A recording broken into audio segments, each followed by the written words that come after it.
മലം ശരിയായ രീതിയിൽ പോകുന്നില്ല. അതായത് ശോധന ശരിക്കും എന്തുന്നില്ല, സുഖകരമായ രീതിയിൽ കിട്ടുന്നില്ല. അതുപോലെ കീഴ്വായു വലിയ തോതിൽ വളരെ സ്മെല്ലോട് കൂടിയിട്ട് തന്നെ പോകുന്ന കണ്ടീഷൻ വരിക, വയറ് വീർത്തതുപോലെ തോന്നുക, വിശപ്പില്ല, ഭക്ഷണമൊക്കെ കഴിച്ചാൽ എപ്പോഴും എന്ത് ചെയ്യുക, ബ്ലോട്ടിങ് കൂടിയിട്ട് അല്ലെങ്കിൽ വയറിലെന്തോ ഉള്ളതുപോലെ ഒരു ഹെവിനെസ് പോലെ തോന്നുക. ചില സമയത്ത് വയറ് വേദന വരുന്ന ബുദ്ധിമുട്ടുണ്ടാവുക. അതുപോലെ ടോയ്ലറ്റിൽ പോയാൽ ശരിയായ രീതിയിൽ ശോധന കിട്ടാതെ പൈൽസും ഫിഷർ പോലെയുള്ള ബുദ്ധിമുട്ട്, മൂലക്കുരുവിൻ്റെ ഒക്കെ പ്രശ്നങ്ങളുണ്ടാകുക. ഇത് പൊതുവായിട്ട് ഒരു 30 വയസ്സ് കഴിഞ്ഞാൽ 35 വയസ്സ് കഴിഞ്ഞ ആളുകൾക്ക്, പ്രത്യേകിച്ച് സ്ത്രീകൾക്ക് ഇത് പൊതുവായിട്ട് കണ്ടുവരാറുണ്ട് എന്നുള്ളതാണ്. അപ്പോൾ ഇതിന് ഒരുപാട് കാരണങ്ങളുണ്ട്. പല കാരണങ്ങൾ കൊണ്ടും ഇത് ചെയ്യാറുണ്ട്, ഇത് ബുദ്ധിമുട്ടുകൾ വരാറുണ്ട്.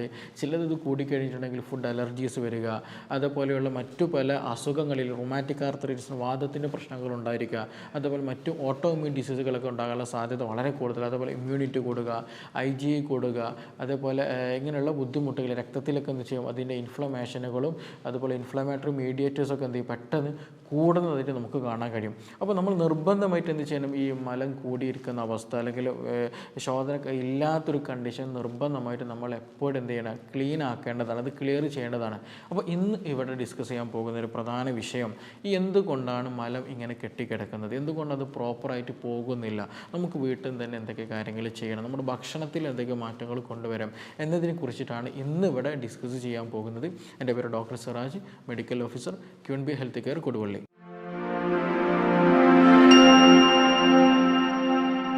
പറഞ്ഞു വരുന്നത് ഇത് ഒരുപാട് ആളുകൾക്കുള്ളൊരു പ്രധാന ബുദ്ധിമുട്ടാണ് ശരിയായ രീതിയിൽ ശോധന കിട്ടാനില്ലാതെ. നമുക്ക് തന്നെ അറിയാം, രാവിലെ എഴുന്നേറ്റ് ശരിയായ രീതിയിൽ മിക്ക ആളുകൾക്കും ശോധന കിട്ടില്ല എന്നുണ്ടെങ്കിൽ അന്നത്തെ ദിവസം തന്നെ ആകെ എന്ത് ചെയ്യും, ആകെ ഡൗണായി പോകും. കാരണം അത് നമ്മുടെ ശരീരത്തിൽ ഉണ്ടാകുന്ന പല വേസ്റ്റ് മെറ്റീരിയലുകളും റിമൂവ് ആകുന്നില്ല എന്നുണ്ടെങ്കിൽ സ്വാഭാവികമായിട്ടും എന്ത് ചെയ്യും, അതിൻ്റെ ടോക്സിസിറ്റി നമ്മുടെ രക്തത്തിലേക്ക് കലരുകയും ഞാൻ നേരത്തെ പറഞ്ഞതുപോലെ ഓട്ടോ ഇമ്മ്യൂൺ ഡിസീസുകൾ, വാദത്തിൻ്റെ പ്രയാസങ്ങൾ, അങ്ങനെയുള്ള പലതരത്തിലുള്ള ഫുഡ് അലർജികളൊക്കെ എന്ത് ചെയ്യും, ഉണ്ടാകാനുള്ള സാധ്യത വളരെ വളരെ കൂടുതലാണ്. അപ്പോൾ ശോധന നമുക്ക് പ്രോപ്പറായിട്ട് കൊണ്ടുപോകണം എന്നുള്ളത് നിർബന്ധമാണ്. ഇതിൽ നിർബന്ധമായിട്ട് നമ്മൾ ശ്രദ്ധിക്കേണ്ടത്, നമ്മൾ ഭക്ഷണം കഴിച്ചിട്ട് 3 ദിവസമായിട്ടും ശരിയായ രീതിയിൽ നമുക്ക് പ്രോപ്പർ ശോധന കിട്ടുന്നില്ല എന്നുണ്ടെങ്കിൽ, ശോധന തീരെ കിട്ടുന്നില്ല എന്നുണ്ടെങ്കിൽ എന്ത് ചെയ്യണം, നിർബന്ധമായിട്ടും തന്നെ അതിന് ട്രീറ്റ്മെൻറ്റ് എടുക്കണം. കാരണം അത് ക്രോണിക് അല്ലെങ്കിൽ കോൺസ്റ്റിപ്പേഷനിലേക്ക് കൊണ്ടുപോകാനുള്ള സാധ്യത വളരെ വളരെ കൂടുതലാണ്. അപ്പോൾ അങ്ങനെയുള്ള കണ്ടീഷൻ എന്ത് ചെയ്യുക, നമ്മൾ നിർബന്ധമായിട്ട് ശ്രദ്ധിക്കുക. 3 ദിവസത്തിൽ കൂടുതലായിട്ട് ശോധന കിട്ടുന്നില്ല എന്നുണ്ടെങ്കിൽ, ഈ ഒരു കോൺസ്റ്റിപ്പേഷൻ വരാനുള്ള റീസൺ അല്ലെങ്കിൽ മലം ശരിയായ രീതിയിൽ പോകുന്നില്ല, കുടലിലേക്ക് അടഞ്ഞു കിടക്കുന്ന ഒരു കണ്ടീഷൻ ഉണ്ടാകാനല്ലേ ഒരുപാട് കാരണങ്ങളുണ്ട്. അത് ഏതൊക്കെ നോക്കുക. അതിൽ ഒന്നാമത് നമ്മൾ ശ്രദ്ധിക്കേണ്ടത് ഡൈജഷൻ കുറയുന്ന ഒരവസ്ഥ, അതായത് ദഹനം ശരിയായ രീതിയിൽ നടക്കുന്നില്ല. ഇപ്പോൾ ചില ആളുകൾക്ക് ഭക്ഷണം കഴിച്ച് കഴിഞ്ഞ് അല്ലെങ്കിൽ ടോയ്ലറ്റിൽ പോകുന്ന കണ്ടീഷൻ എന്തുണ്ടായിരിക്കും, ആ മലത്തിൽ പലപ്പോഴും നമ്മുടെ കഴിച്ച ഭക്ഷണ അവശിഷ്ടങ്ങൾ പലപ്പോഴും കാണുന്ന അവസ്ഥകളുണ്ടായിരിക്കും. അപ്പോൾ അത് എന്താണ്, ഒരു അടയാളമാണ് ശരിയായ രീതിയിൽ എന്ത് ചെയ്യുന്നില്ല, ദഹനം ലഭിക്കുന്നില്ല എന്നുള്ളത്. അപ്പോൾ നമ്മുടെ ശരീരത്തിൽ ശരിയായ രീതിയിൽ ആസിഡ് പ്രൊഡ്യൂസ് ചെയ്യുന്നില്ല, ദഹിക്കാൻ വേണ്ടി HCl പ്രൊഡ്യൂസ് ചെയ്യുന്നില്ല, ഹൈപ്പോ അസിഡിറ്റി എന്നുള്ള കണ്ടീഷനാണ് ഉള്ളത്. അതേപോലെ നമ്മുടെ ശരീരത്തിലും പ്രോട്ടീനൊക്കെ ഡൈജഷൻ നടക്കണമെങ്കിൽ പ്രോട്ടിയേസ്, അമൈലേസ്, ഇങ്ങനെയുള്ള പല സംഗതികളുണ്ട്, എൻസൈമുകളൊക്കെ ഉണ്ട്. അപ്പോൾ അതൊന്നും ശരിയായ രീതിയിൽ പ്രൊഡക്ഷൻ നടക്കുന്നില്ല എന്നുണ്ടെങ്കിൽ എന്ത് സംഭവിക്കും, ഇത് ശരിയായ രീതിയിൽ ദഹിക്കാതെ കുടലിലൂടെ വരും, എന്നിട്ട് നമ്മുടെ കുടലിൽ കെട്ടിക്കിടക്കും. ശരിയായ രീതിയിൽ ദഹിക്കാത്തത് കൊണ്ടാണല്ലോ. അപ്പോൾ അങ്ങനെ വന്നു കഴിഞ്ഞാൽ സ്വാഭാവികമായിട്ടും നമുക്കറിയാം, ഈ കുടലിൽ ഒരുപാട് ബാക്ടീരിയകളുണ്ട്, നല്ലതായിട്ടും ചീത്തതായിട്ടുള്ള ബാക്ടീരിയകൾ ഉണ്ടായിരിക്കും. അപ്പോൾ ഇത് ക്രമാതീതമായിട്ട് വളരുകയും അവിടെ ഫെർമെൻറ്റേഷൻ നടക്കും.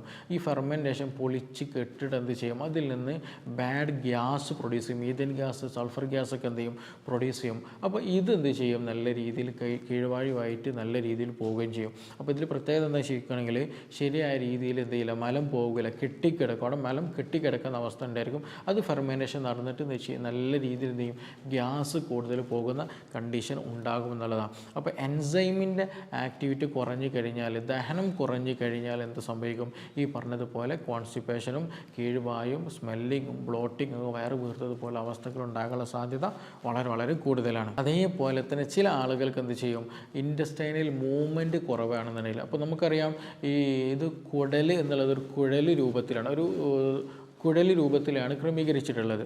അങ്ങനെയാണ് അതിൻ്റെ സ്ട്രക്ചർ ഉള്ളത്. അപ്പോൾ അതുകൊണ്ട് തന്നെ ഈ ഒരു ഭക്ഷണ പദാർത്ഥങ്ങൾ ശരിയായ രീതിയിൽ പോകണം എന്നുണ്ടെങ്കിൽ എന്ത് ചെയ്യണം, ഇതിനൊരു പെരിസ്റ്റാൽറ്റിക് മൂവ്മെൻറ്റ് എന്ന് പറഞ്ഞൊരു മൂവ്മെൻ്റ് ഉണ്ട്. ഈ ഒരു കുടൽ എന്ത് ചെയ്യും, പ്രത്യേക തരത്തിൽ മസിൽസ് മൂവ് ചെയ്തിട്ട് കോൺട്രാക്ഷനും റിലാക്സേഷനും നടത്തിയിട്ട് ഒരു മൂവ്മെൻ്റ് ഉണ്ട്, പെരിസ്റ്റാൽറ്റിക് മൂവ്മെൻറ്റ് എന്ന് പറയും.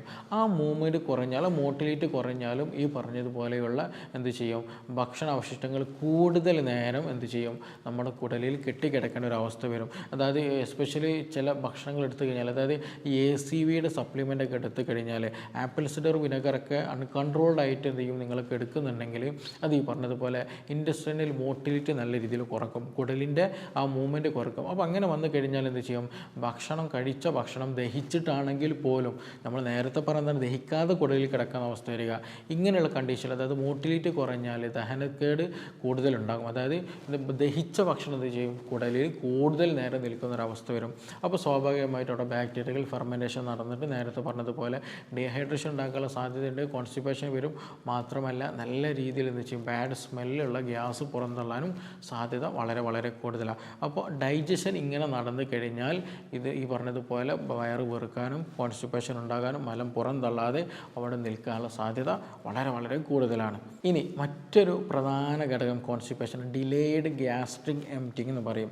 അതായത് നമുക്കറിയാം, നമ്മുടെ ഭക്ഷണം കഴിച്ചിട്ടുണ്ടെങ്കിൽ ആദ്യമായിട്ട് ഭക്ഷണം എന്ത് ചെയ്യും എത്തുന്ന സ്ഥലമാണ് സ്റ്റൊമക്ക് എന്ന് പറയുന്നത്, നമ്മൾ വയറെന്ന് പറയുന്നത്. അപ്പോൾ അവിടെ എന്ത് ചെയ്യും, ഹൈഡ്രോക്ലോറിക് ആസിഡുമായിട്ട് എന്ത് ചെയ്യും, മറ്റു പല എൻസൈമുകളൊക്കെ ലിങ്ക് ചെയ്ത് ബ്രേക്ക് ഡൗൺ നടത്തും, എല്ലാ സംഗതികളൊക്കെ ഒരു ദഹനം അവിടെ നടത്തും. ഈ ദഹിച്ച ഭക്ഷണം പിന്നെ എന്ത് ചെയ്യണം, ഈ പറഞ്ഞിട്ടുള്ള ഇൻറ്റസ്റ്റൈനിലേക്ക്, ഡിയോഡിനും അല്ലെങ്കിൽ ഇൻറ്റസ്റ്റൈനിലേക്ക് എന്ത് ചെയ്യും, ഈ ദഹിച്ച ഭക്ഷണം പോകണം.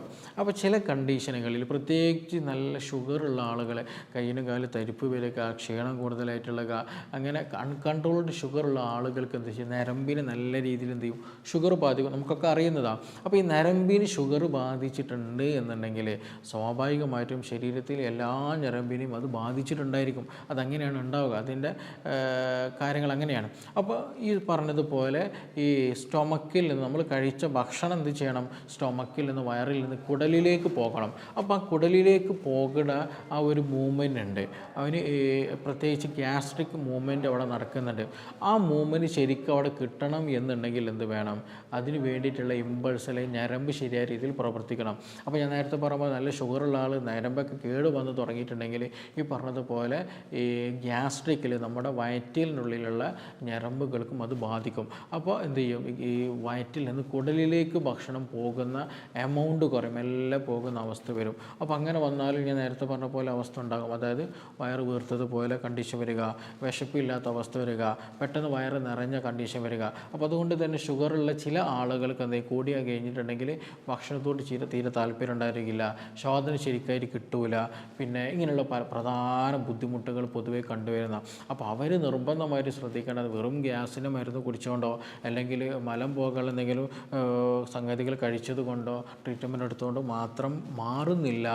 അവരുടെ മസിൽ മൂവ്മെൻറ്റ് പ്രോപ്പറായിട്ട് നടക്കണം, അവരുടെ നാഡിയുടെ ഹെൽത്ത് അവിടെ പ്രോപ്പറായിട്ട് ലഭിക്കണമെങ്കിൽ അത് പൂർണ്ണമായിട്ട് മാറിക്കിട്ടുകയുള്ളൂ. അപ്പോൾ ഇങ്ങനെയുള്ള കണ്ടീഷനുകളിൽ കോൺസ്റ്റിപ്പേഷൻ, വയറുറക്കൽ പൊതുവായിട്ട് ഇന്ന് സാധാരണയായിട്ട് കണ്ടുവരാറുണ്ട്. ഇനി മറ്റൊരു പ്രധാനപ്പെട്ട ഒരു കാരണമുണ്ട്, അതായത് ചില കണ്ടീഷനുകളിൽ അതിന് പ്രത്യേകിച്ച് ഏജുകളൊന്നുമില്ല, അതാണ് ഇതിന് പ്രത്യേകത. കാരണം ട്യൂമർ പോലെയുള്ള, പോളിപ്പ് പോലെയുള്ള എന്തെങ്കിലും ഗ്രോത്തുകളൊക്കെ നമ്മുടെ കുടലിലുണ്ട് എന്നുണ്ടെങ്കിൽ എന്താ സംഭവിക്കുക, മലം ശരിയായ രീതിയിൽ പോകില്ല. അതായത് നമ്മുടെ കുടലിൽ ഞാൻ നേരത്തെ പറഞ്ഞതുപോലെ എന്താണ്, ഒരു പൈപ്പ് പോലെയാണ് അല്ലേ. അപ്പോൾ അതിൻ്റെ ഉള്ളിൽ എന്തെങ്കിലും ഗ്രോത്ത് പോലെ എന്തെങ്കിലും സ്ട്രക്ചർ ഒക്കെ വന്നു കഴിഞ്ഞാൽ എന്താ സംഭവിക്കുക, ഈ മലം ശരിയായ രീതിയിൽ പോകില്ല, അപ്പോഴും ഈ പ്രയാസങ്ങൾ ഉണ്ടാകും. അപ്പോൾ അങ്ങനെയുള്ള ട്യൂമറോ ക്യാൻസറോ അങ്ങനെ എന്തെങ്കിലും ഗ്രോത്തുകളൊക്കെ ആണെന്നുണ്ടെങ്കിൽ അത് നമ്മുടെ രക്തത്തിലും ഒക്കെ കാണാൻ കഴിയും. നമ്മുടെ ബോഡിയുടെ മറ്റു പല ലക്ഷണങ്ങളും അതുമായി ബന്ധപ്പെട്ട് ചില ആൾക്കാർക്ക് ബ്ലീഡിങ് പോലെ ബുദ്ധിമുട്ടുകളുണ്ടാകും, സിവിയർ പെയിൻ ഉണ്ടാകാനുള്ള സാധ്യത വളരെ കൂടുതലുണ്ട്.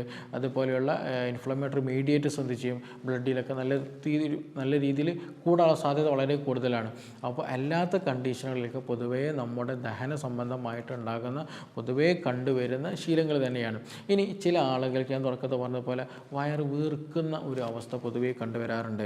ഇപ്പോൾ ശോധന ഉണ്ടായിരിക്കും, പക്ഷേ എങ്കിൽ പോലും വയറിനൊരു വീർത്ത ഒരു കണ്ടീഷൻ പലപ്പോഴും കണ്ടുവരാറില്ല. അങ്ങനെയുള്ള ആളുകൾ ഒന്ന് ശ്രദ്ധിക്കേണ്ടത്, നിങ്ങൾ സ്മോക്കിംഗ് ഉണ്ടെങ്കിൽ നിർബന്ധമായിട്ട് നിർത്തണം. അതേപോലെ സ്പീഡിൽ ഭക്ഷണം കഴിക്കുക, വല്ലാണ്ട് സ്പീഡിൽ ഭക്ഷണം കഴിക്കുക, നിർത്താതെ സ്പീഡിൽ വെള്ളം കുടിക്കുക, അതുപോലെ കാർബണേറ്റഡ് ഡ്രിങ്ക്, അതായത് നമ്മൾ മന്തിയൊക്കെ കഴിച്ചിട്ടുണ്ടെങ്കിൽ അല്ലെങ്കിൽ ഹെവി ഫുഡ് കഴിച്ചാൽ എന്തെങ്കിലും പെപ്സിയോ സെവനപ്പോ അപ്പി ഫിസിയോ അങ്ങനെ എന്തെങ്കിലും കഴിക്കുന്നുണ്ടെങ്കിൽ അതിലൊക്കെ കാർബണേറ്റഡ് ഡ്രിങ്ക്സാണ്.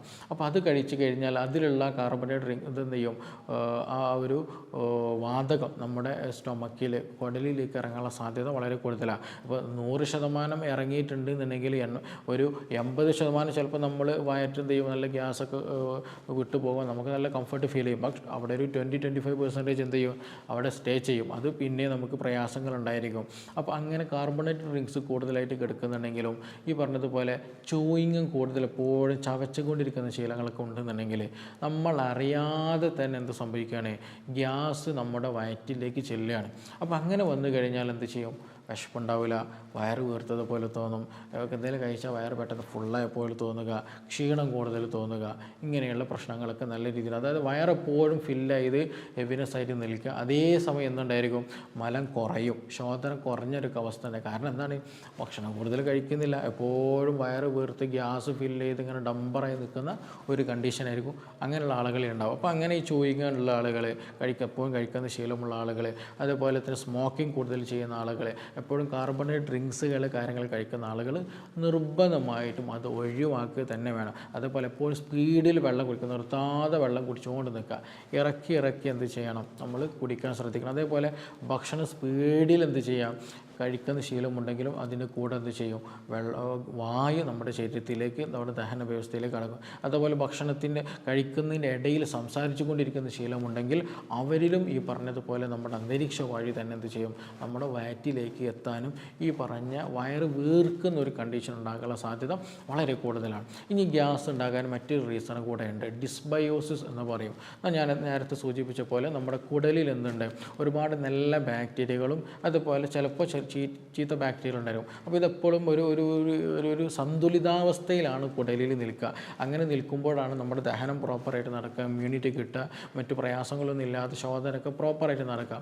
പക്ഷേ ചില കണ്ടീഷനുകളിൽ എന്ത് സംഭവിക്കും, ബാഡ് ബാക്ടീരിയ, അനാവശ്യമായിട്ടുള്ള ബാക്ടീരിയകൾ കൂടും, നല്ല ബാക്ടീരിയകൾ ചത്തുടങ്ങുന്ന അവസ്ഥകൾ വരും.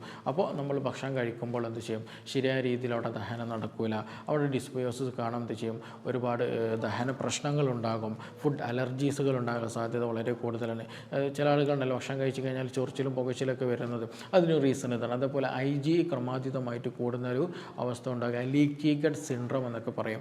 അങ്ങനെയൊക്കെ അവസ്ഥകൾ ഉണ്ടാകാനുള്ള സാധ്യത വളരെ കൂടുതലാണ്. അപ്പോൾ അങ്ങനെ വന്നു കഴിഞ്ഞാൽ എന്ത് ചെയ്യും, അവിടെ ഉണ്ടാകുന്ന ആ ബാഡ് ബാക്ടീരിയ ഒരുപാട് സൾഫർ പോലെയുള്ള മീഥേൻ പോലെയുള്ള ഗ്യാസുകൾ പ്രൊഡ്യൂസ് ചെയ്യും. അതും ഈ പറഞ്ഞതുപോലെ വയറ് വീർക്കാനുള്ള സാധ്യത വളരെ കൂട്ടും.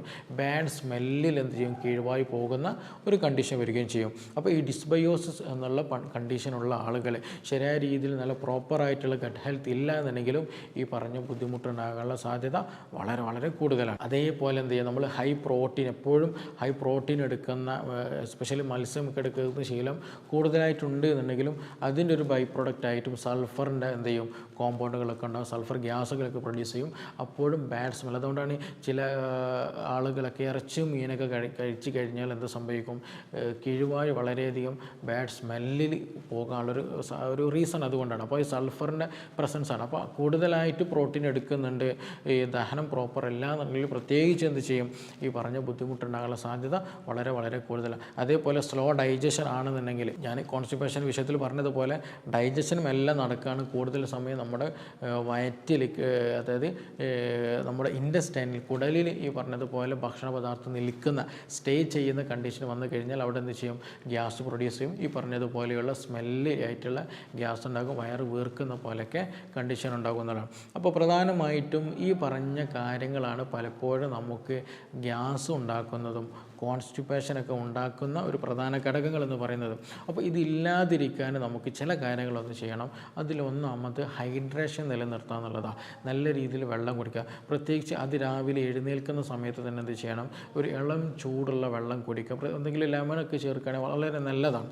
അത് ഒന്നും കൂടെ എന്ത് ചെയ്യും, നമ്മുടെ ഇൻറ്റസ്റ്റൈനൽ മോട്ടിലിറ്റി കൂട്ടും. അതായത് കുടലിൻ്റെ ആ ഒരു മൂവ്മെൻറ്റ് കൂട്ടുമ്പോൾ സ്വാഭാവികമായിട്ടും മലം പെട്ടെന്ന് പുറന്തള്ളാൻ അത് നന്നായിട്ട് സഹായിക്കും. അപ്പോൾ എന്ത് ചെയ്യുക, അത് നന്നായിട്ട് ഒരു ഇളം ചൂടുള്ള വെള്ളം രാവിലെയൊക്കെ കുടിക്കുകയാണെങ്കിൽ അത് നന്നായിട്ട് ഹെൽപ്പ് ചെയ്യും. അതേപോലെ ഭക്ഷണത്തിൽ ഒരു നിശ്ചിത എമൗണ്ട് ഫൈബർ കൂട്ടാൻ ശ്രദ്ധിക്കേണ്ടതാണ്. പ്രത്യേകിച്ച് കൂടുതൽ നിങ്ങൾ പ്രോട്ടീൻ കൂടുതൽ എടുക്കുന്ന ആളുകളാണെങ്കിൽ നിർബന്ധമായിട്ട് എന്ത് ചെയ്യണം, ഒരു നിശ്ചിത എമൗണ്ട് എന്ത് ചെയ്യണം, ഫൈബർ കൂട്ടണം. കാരണം ഫൈബറിൻ്റെ പ്രത്യേകത എന്ന് ചോദിക്കുകയാണെന്നുണ്ടെങ്കിൽ ഈ ഒരു വാട്ടർ അബ്സോർപ്ഷൻ നന്നായിട്ട് ഹെൽപ്പ് ചെയ്യും. അതുപോലെ ഗുഡ് ബാക്ടീരിയകൾ നന്നായിട്ട് അത് ഡൈജസ്റ്റ് ചെയ്യാൻ, അല്ലെങ്കിൽ അത് അവർക്ക് ഇത് കൂടുതൽ ഇഷ്ടമാണ് ഈ ഫൈബർ എന്ന് പറയുന്നത്.